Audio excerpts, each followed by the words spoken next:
You will get a very deep faith if you nurture knowledge and understanding of the world.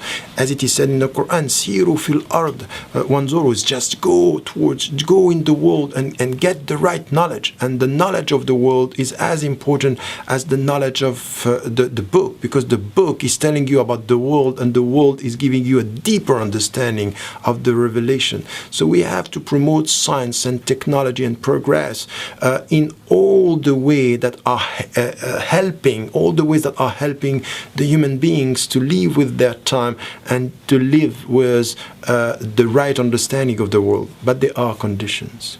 And the conditions are not the conditions that we heard about in the Christian tradition, where the church were imposing onto the scientists and the people who are trying to get the truth as to the world by telling them this is wrong, because what is said in the Bible is that, for example, the world is at the center, our planet is at the center, as we heard in the story of Galileo. This is not what we should say. What is important in our way of dealing with knowledge is not to have ulama, scholars, imposing a scientific truth.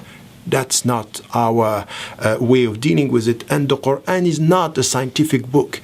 Everything in the Quran will not be against science, but the Quran is not a scientific book. It's giving us an understanding of the world with what? With ethical values. And this is where it's very important. We have to reconcile knowledge, science, progress, technology with ethical values and ethical objectives.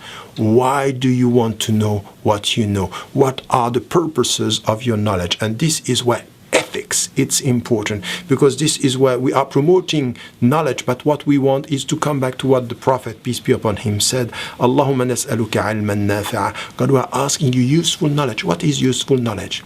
All the knowledges that we can get that would help us to serve humanity and to serve nature. And this is why we have to promote knowledge. And for people living in the States, for example, they can get all this knowledge, they can go to universities at the highest level, but still they have to ask the right questions. Why? What do we want to achieve? Is this protecting the dignity of human beings, or just making money? Is this for business, or is this for freedom? Is this for dignity, or is this for power?